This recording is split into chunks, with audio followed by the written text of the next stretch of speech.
So what's up, kamusta? Ayos ba tayo dyan? So nandito tayo ngayon sa may Rusi Sabang Baliwag branch, no? Dito sa may, malapit lang naman to, dito sa may sa amin. Pero yun na nga, update nga pala dito sa Rusi RFI 175. So magkano nga ba ngayong 2024 itong motorcycle na to at meron bang nabago sa kanya? So alamin natin, umpisahan na natin yung vlog ngayong araw na to. Ayos na ayos yan. Give me a sign, will everything be alright? I need a sign, cause I don't wanna waste my time. Sometimes I don't wanna wake up, I feel tired in my bed, wanna lay up. Watch TV and step out fake love. Let the drama unfold with my brain numb. Yeah, I'm so down. So ayun na nga, sa mga nagtatanong kung kamusta na nga ba yung ating RFI 175, so nandun siya, pinapagawa ko dahil meron tayong medyo, basta kikwento ko na lang din sa susunod na vlog, okay? Pero yun na nga, focus muna tayo rito. So dito sa price niya, kamusta nga pala, no? So sa tingin niya, sulit pa rin ba ngayong 2024 ang Rusi RFI 175? So umpisa na natin yung walk around para dito at yung update para dito sa motorcycle na to. Let the drama unfold with my brain numb. Yeah, I'm still digesting everything that's going on, second guessing if this world is a place worth saving. I feel lost in this world as of lately.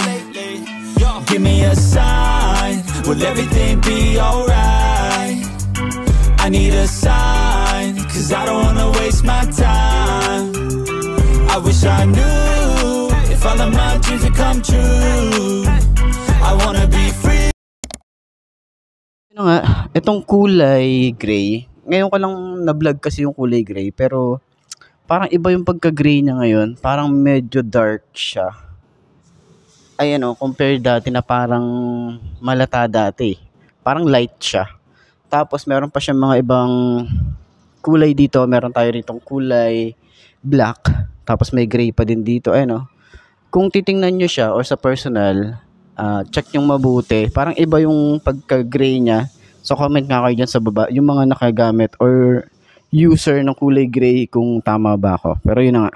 Meron din sila ritong kulay matte blue. So dito naman, puro mga Royal and then Flex 125. Ayan. So dami Dami nilang unit ngayon. So abangan natin yung iba pang unit. Tapos yung nandun sa harap, marami din silang unit doon. Para doon sa mga bagong subscriber natin. Ano nga ba? Sulit nga ba itong motorcycle na to? Ayun nga, para sa kanyang windshield. So sana dito medyo taasan pa. Kasi kapag sa hangin or nasa high speed na tayo, yung hangin medyo tumatama pa rin sa ulo natin Pero sana dito gawa nila ng adjustable. 'Di ba yung katulad sa mga ADV, yung adjustable siya para mas mataas, 'di ba? Kapag nasa high speed tayo, mas ano lang yung ating takbuhan, 'di ba? Hindi tayo masyadong bugbog sa hangin. So syempre naka-LED pa rin naman tayo rito, naka-projected bulb 'yan. Ayan. 4 'yan. So lahat ng ilaw na ito ay LED na. And then dito sa part na to, yung kanya signal light, front fender, bulky siyang tingnan, naka-telescopic fork tayo rito, meron siyang rubber boots. At kagandahan din dito is combi brake na siya. So sana magkaroon din to ng ABS, no? Malay naman natin, tapos medyo mataas yung CC, mga 250cc. Tapos naka-liquid cooled, 'di ba? So yun nga, naka-single disc brake tayo rito, 3 caliper tayo rito. Yan. Kasi nga, combi brake tong nasa harap. Ayan. So, naka-mugs. Tubeless na rin yung kanyang tires. Ang size dito is 110/70 by 13. Para sa kanyang comfort ng paa, meron tayong extension. Meron din yung mga mattings. Ayan, rubber mat. And then, yung ating gas tank, dito pa rin sa gitna. No? So, sa fuel tank capacity talagang matagal ka bago ka magpagas ulit, no? Tapos, yung kanyang consumption is nasa 35 at nasa 30 to 35 kilometers per liter. Ayan. So, okay na din para sa 175cc na motor.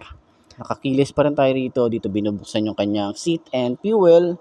Naka-upright position tayo rito. So, sa mga switches, wala naman tayo masyadong update dito. Meron tayong hazard. Ayan. Meron tayong kill switch. electric starter. So ito nga pala ay naka-automatic on na yung kanyang ilaw. Dito sa side, meron tayong high and low and then flasher. Press nyo lang yan. Then signal light, busina. Ayan. So sa grip niya, makapit yung grip niya. Ayan, maganda rin yung design. Pero ang concern ko kasi dito, itong grip na to is kasama na siya dun mismo. Dun sa tube. No? Kaya mahirap bumili ng ganito eh. Kasi pag bumili ka, kasama na yung tube tsaka itong grip. So sana mas ano nila to, palitan nila para at least 'di ba, napapalitan natin yung ating grip. Kasi yung napansin natin dito is pag naaarawan siya, parang nalulusaw siya. Sobrang ano niya eh, sobrang kapit niya. No? Yung goma niya parang nalulusaw sa sobrang init. Yun lang naman napansin natin dito kasi yung sa akin napalitan ko na. Okay, sa levers, matte finish dito. Dito rin matte. Okay, naka fully digital tayo rito. Wala rin naman tayong update para dito sa kanyang panel gauge. Tapos dito naman is ano to, combination ng analog and digital. Ayan, meron tayong trip A, trip B dito. So yung details naman lahat dito is nandyan naman. Okay? So sa upuan niya, ito pa rin. Talaga maganda pa rin yung upuan niya kasi naka-camel back pa rin tayo rito. Yung ganito ko hindi ko na pinalitan eh.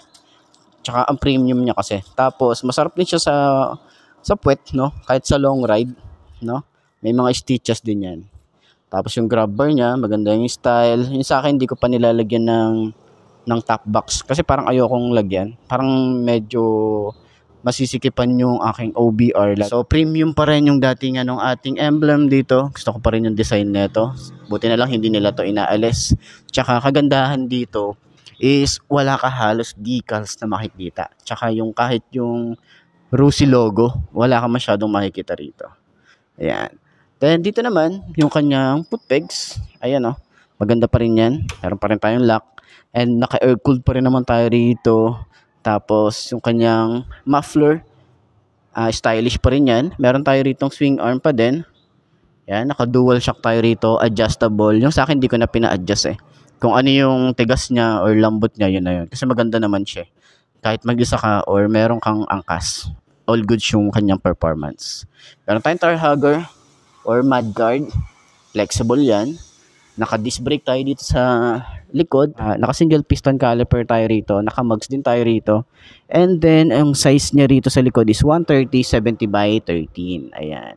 So, dito naman sa ilalim, malinis naman siya pero sana merong harang dito kasi madalas ito yung nadudumihan talaga kapag umuulan. Sa taillight niya na talagang wala ka man masyadong makikitang ganitong taillight, no?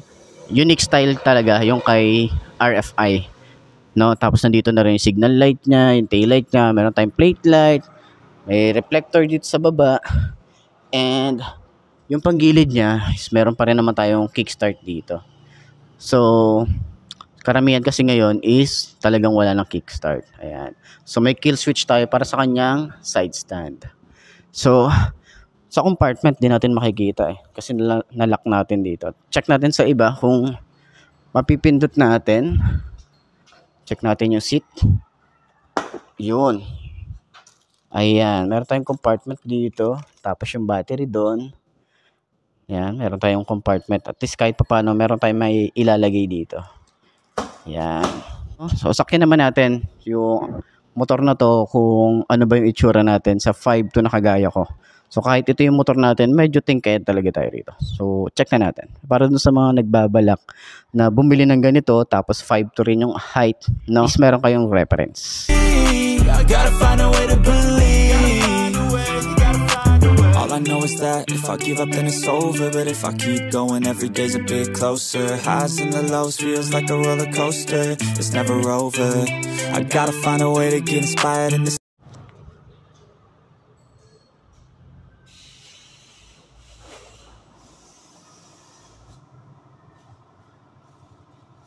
Okay, para sa 5.2 na kagaya ko, medyo tingkayad lang naman tayo rito. Tapos naka-boots tayo rito. So, mas okay kung naka-boots tayo. Pero kung naka-regular shoes lang tayo, okay naman. Usad lang tayo dun sa unahan ng upuan para at least maabot pa rin natin siya. Magaan naman yung motor kung naitayo nyo na siya. Okay naman na siya i-balance, no? Kahit na yung kanyang kilogram is 135 yung kanyang weight, no? So, okay naman siya, stable naman yung motorcycle. So sa bounce ng kanyang shock sa likod at harap, okay naman. And then yung ating turning radius, sobrang lawak niyan. So ayun, para dun sa lahat ng mga gustong kumuha, puntahan nyo na lang dito. Nakita nyo naman na yung kanilang price, tsaka yung contact number, puntahan nyo na lang. Or yung pinakamalapit na Rusi sa lugar nyo. Ayos na ayos yan. So yun na nga mga best, no? Ito na ba ang motor na babagay sa'yo? Kung ito na nga ay markahan mo na at mag-subscribe ka na sa aking YouTube channel, i-click mo na rin yung notification bell para updated ka sa lahat ng videos na upload natin dito araw-araw. So laging tatandaan, wala sa brand ng motor ang itatagal yan. Kundi na sa pag-aalaga mo yan, tatagal yan, ayos na ayos yan. So kita ka na lang ulit tayo bukas. I'm Mark D. Ciao. Maraming salamat sa inyo. Babush. Haha. Facing my name, came to this place to be great. Okay, okay.